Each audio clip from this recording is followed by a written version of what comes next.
welcome to this week's edition of The Magnate. Today, we shall be focusing on one of the exalted professions worldwide, not just in Nigeria. Parents, they really pride themselves high when they say they have a doctor in the family. I'm a mother of a doctor, I'm a father of a doctor. Even in medical practice, there are some exalted arms. Today, we shall be focusing on gynecological and obstetrical practice. Who is our magnate for the week? The only way you find out who our magnate for the week is to watch this profile documentary of our veteran who has spent over 50 years in practice. Join us shortly. We're back to commence an interactive session with him.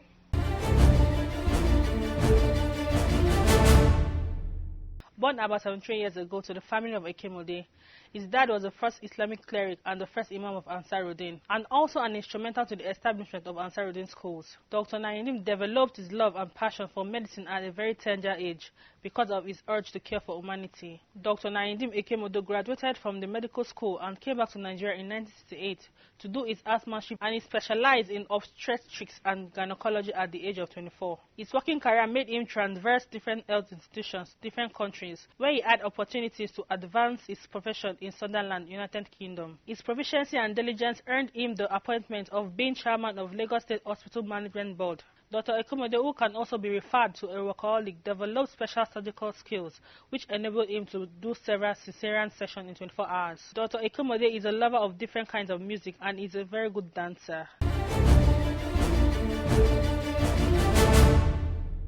You're welcome back to The Magnate for this week.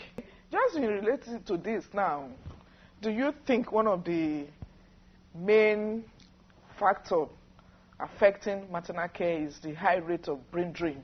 Do we have enough doctors for the high surging patients in Nigeria? Yeah, it's part of it. Okay. It's part of it. Number one, if you want doctors to work efficiently with dedication and so on, you must give them the right environment, the enabling environment, the necessary tools, and of course the necessary remuneration.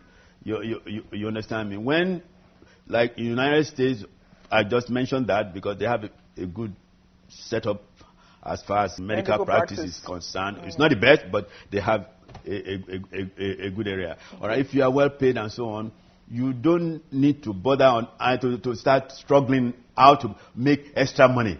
Okay. Or you get a good pay, or you dedicate all your time and everything you have to it. But here in Nigeria, when we started, it was okay. As a senior service, you are entitled to have a car, and they'll give you transport allowance and fuel allowance and all that. People were able to, but eventually those things got derailed. Okay. Do you think that part of the problem can be unethical practice? Because we hear that a lot of your members in NMA, the gynecologists and obstetricians particularly, get sued for negligence and unethical practice. How true is this? Yes. The love for money can make people do what they are not supposed to do ethically. All right. And you find that the love of money is prevalent in Nigeria. As a result, people like to cut corners. All right. An obstetrician and gynecologist in Nigeria wants to live like the politicians who have cars here and there. So if he can't make that from practice, he will have to cut corners. And in cutting corners, then, of course, you abandon your ethics. And as you abandon your ethics, you run into trouble. Okay. You understand me? So that's what we are talking about. I think the society, the society called Nigeria, needs to be overhauled as far as the love for money. You are a major practitioner. You should formulate policy in that regard. Yes. But the one other issue is that we hear a lot of complaints from patients, because one has been in this for a while now. You interact with women, particularly women that are in labor. They complain that they are not treated well by the practitioners, that the doctors, particularly the nurses, particularly when they are in labor. Have you heard this or experienced it? I have heard it. I have experienced it. So what's it? I have corrected as much as possible. Okay. But human beings are human beings. and the society also is.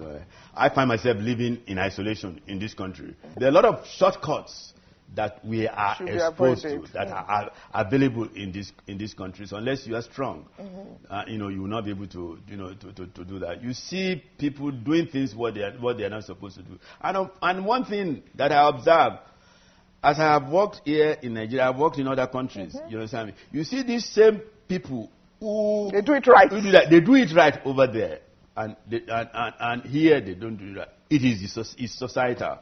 And it is not only in obstetrics and gynae only. It's not only in medicine. It's on nearly every aspect of our life. We really need to overhaul, just to use your words. We need to overhaul the but society. Shouldn't we start from overhauling ourselves?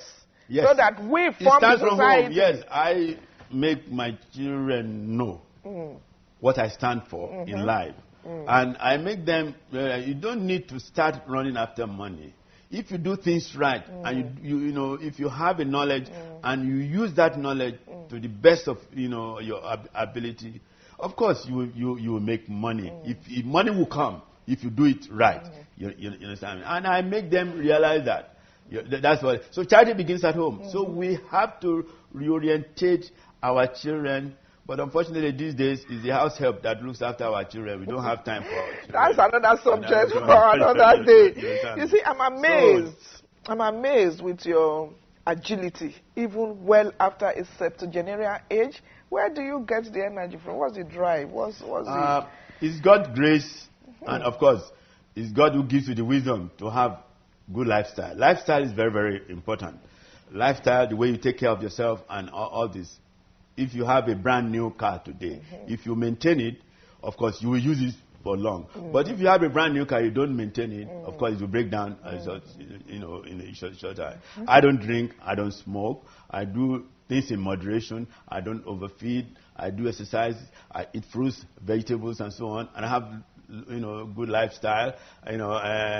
When we were young, we used to go to nightclubs. But these days, I have my limited hours of walking and resting. And I said, God has blessed me with a lot of good health. I thank God. When I receive myself among my colleagues, I always thank God. Thank you. At this age, I'm still able to perform lengthy operations, 3-4 hours, without collapsing with arthritis or backache and so on. It's God's grace. And then, of course, God's grace, then you must maintain that grace with good lifestyle. Okay. We're still chatting with Dr. Ekemode, the very, very amiable and gynecologist and obstetrician in Lagos. He was once the chairman of Hospital Management Board. Let's go for this short break. When we come back, we'll look at the other side of him. He's been a national service, community service, and of course, he will be clearing the air on what it takes to be a good volunteer. We'll be back shortly.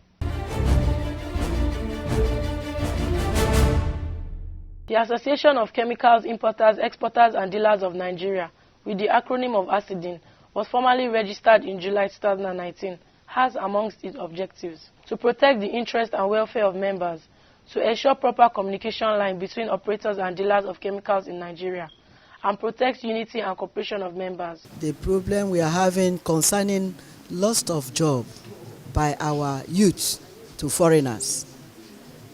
And we want to come together as a body, speak to the government to get a better result on how to handle this area of business in Nigeria. Hearkening to the call of the policy of federal government of sourcing local content, the indigenous operators of chemicals felt a need to speak with one voice and wrestle a large percentage of the market share from foreign operators. Wednesday, 23rd of January, signaled a new dawn for ASIDIN as affiliate members came together to chart the way forward with government regulators in attendance. The day started with appraisal of their past activities before the official commencement laced with prayers and national anthem. With self-introduction of members, guests and media practitioners present, Mr. John Ukezie took charge of the event as Master of Ceremony. In his opening remarks, the Chairman Board of Trustees of the Association of Chemicals Importers, Exporters and Dealers of Nigeria, ACDIN, welcomed all and further articulated the essence of the body to have a cohesive relationship with all players, to forestall the fragmented nature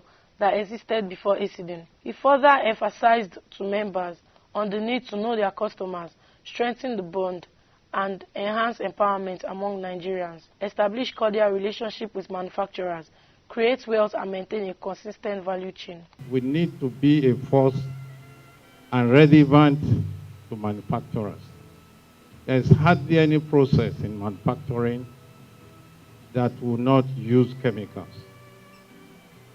And if that is happening, then we should be part of that process. We need also government to understand that certain things, government is not in business. The job of business is regulation.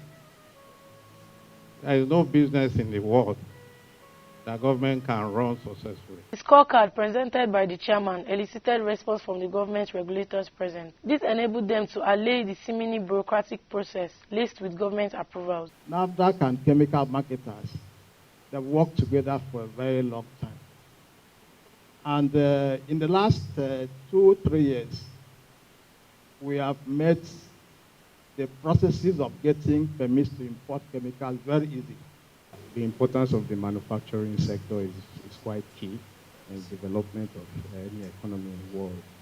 So the Lagos Chamber of Commerce and Industry is a platform that is ready to support your vision and your mission. After all said, how do members deal with long period of clearing at the port and other seeming challenges? Other Board of Trustees members, which includes Mrs. Angela Ezenwa and Ikem Omalu, also made presentation. The brief ceremony afforded members and guests an opportunity for interaction and networking amidst variety of sumptuous meals, well prepared by the Ibish chef, venue of the meeting.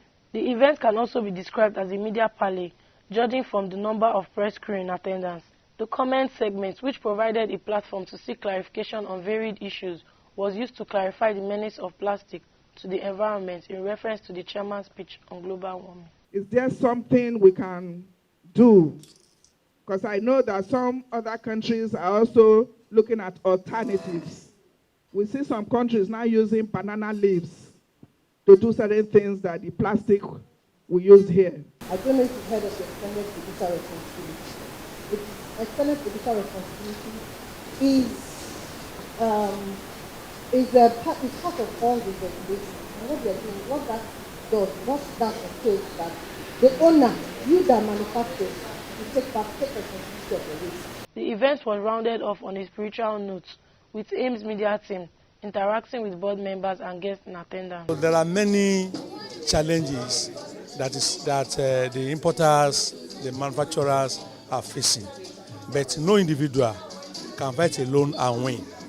So this association is well blessed, and we pray that it will go from strength to strength. Mobilizing people, enlightening people, and making sure that we, on our own part, we are positioned effectively to enable us secure the government's confidence. It's for us to be able to create our own chemical industry in Nigeria. That is the ultimate, because people will come with ideas. There are some basic chemicals that should be made in Nigeria. They shouldn't be imported. Hydrated lime and so on and so forth. And we have the raw materials, but we still import. It doesn't make sense. And unless we manufacture, like I've said, we will not solve the employment challenges we have. Even though the world is going automation, but let's start from what we know, and then we'll move to what we don't know. We wish the Association of Chemicals Importers, Exporters and Dealers of Nigeria more success in their future endeavor. You are welcome back. The program is still the Magnate. We have with us Dr. Ekemode, the chairman or former chairman of Lagos State Hospital Management Board, presently still the medical director of Ekemode Memorial Hospital. Yes, sir. I mean, there's a question pending. Let's look at your other side. You do a lot of, in fact, when I met you, you were serving the nation, leading a medical team for the national Quranic competition that had everybody in the federation converging in Lagos. And before then, you have also served leading a medical team on other national assignments. Tell us a bit about volunteer service, because when you do that, you're not expecting to be paid huge salary or anything. It's just your time you are giving out. Tell us about volunteer service. Yeah, I thank God for my background. Being a doctor started from me, within me. That instinct, that love, that dedication came naturally.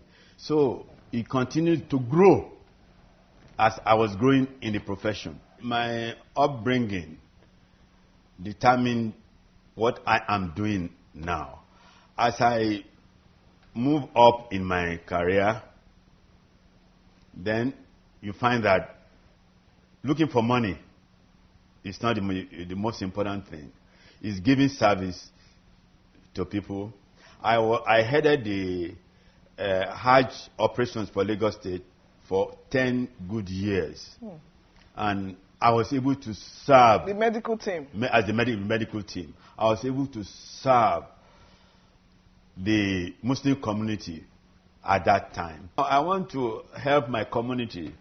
All right. I started by being the president of Bagada Muslim community here, and when I was there, I thought of what can I do to improve the generality of the community. I introduced programs there. You know, I started by establishing fisheries training for the youth. Interesting. For youth. And then I organized the lecturers, Muslim lecturers in Unilag, who will come and give this training to youth free of charge. We were able to do that and give them certificate. Then not only that, we initiated them.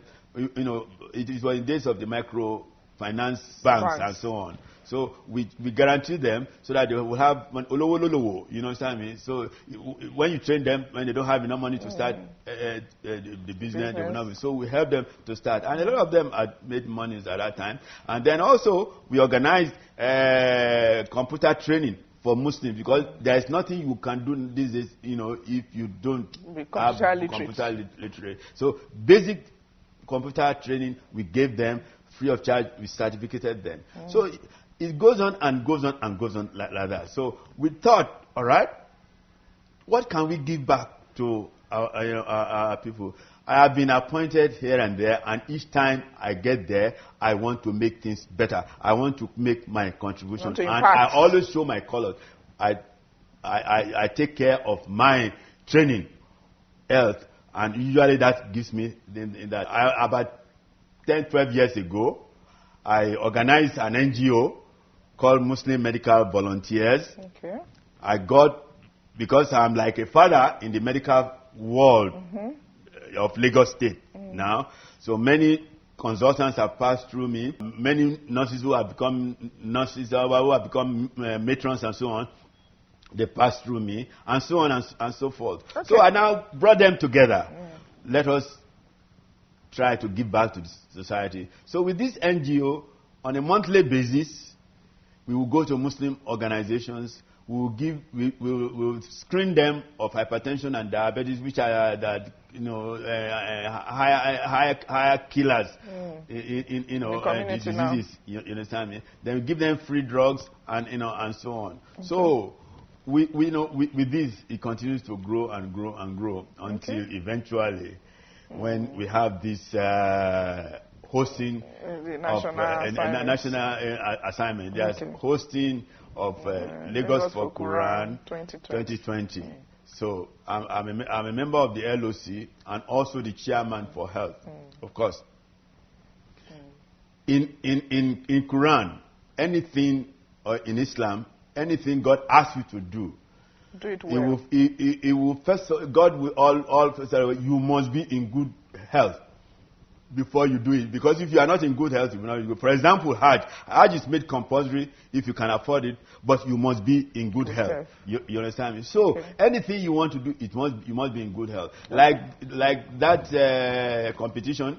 If you have to come here, you can fall. Malaria can catch you along the way, and then the person who is supposed to win now because of ill health will not be able to do so. So we planned and organized a very comprehensive health care of the participants and also the officers, national coordinators or the officers that come with them. Okay. On a lighter note, sir, you said it earlier that your daddy wanted you to be a cleric, more or less like him. Yes. I mean, you are such a fun-loving human being. You even related with it, these two. How do you reconcile that with being a son of the very first chief imam of Ansarudeen? Yes. I went during my youth.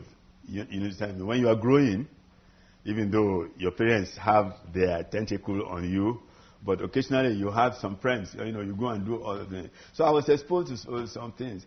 All right, along the line, I love music, and music, they say, if music be the food of love, play on. If you are loving, you love music. There's music in Islam too. There's a chapter in the Holy Quran, Surah Rahman. When you recite it, it's like you're singing a song. It's like you do poetry. All right, you find that there's poetry. There's, of course, music is poetry and all that added with music. So there's music in that. So I love music, and I exhibited it. James Brown was my friend in his days. I danced with him when in New York in Waldorf Astoria in 1973. We all did a step. Introduced me to the crowd. Yes, I love it. But Ekemode can go. All right, there's limit to everything you do. And everything you do, even if you're a rascal, at old age you learn one or two things from those things and then put it into practice. Yes, my children, I let them know that I love music. All right. And also, I love fashion. I love clothes. I love shoes. I'm crazy about shoes, about clothing. I like to take care of myself. And I believe you take care of yourself, then you'll be able to take care of people. You understand me? And they say, even in son-in-law, the way you present yourself, will determine who you are. And I have a clean mind towards people. I always want to feel happy. Even if I have any problem. I believe life is solving problems. And it is not every time you win all these problems. So when it's good, you taste it, you enjoy it. When it's the other around, then it is time for you to now work harder and plan for the rest. So you will never see me depressed. You understand me? And that's the bottom line. Really fun-loving. Thank you so much. Finally, sir, what's your counsel for the young practitioners? We have talked copiously about the medical practice, particularly in the area of gynae and obstetric, where you are focused and specialized in. You must have some mentees. You must have young practitioners. Even the major practitioners themselves.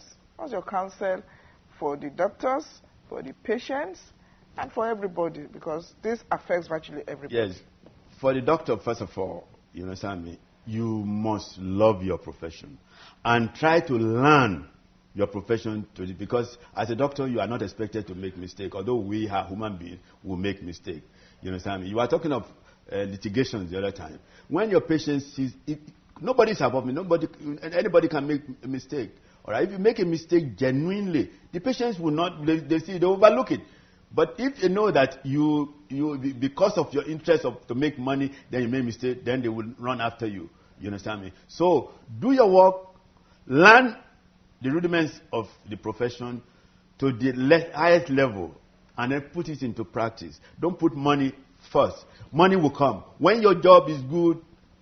They will tell themselves, this person is good, and then eventually they will come to you. All right, now I am a consultant to MTN on infertility. I didn't apply to MTN to be their consultant. They saw my handwork and then invited me to be their consultant. You understand me? Let it be that way, rather than you trying to cut corners. And for patients too, all right? Try to, everybody, you want the best for yourself. And when you go to a doctor, try to follow the advice of doctors. Don't try to cut corners. I am not saying that you should not use the native alternative medical care. But Orthodox Medical Services has recorded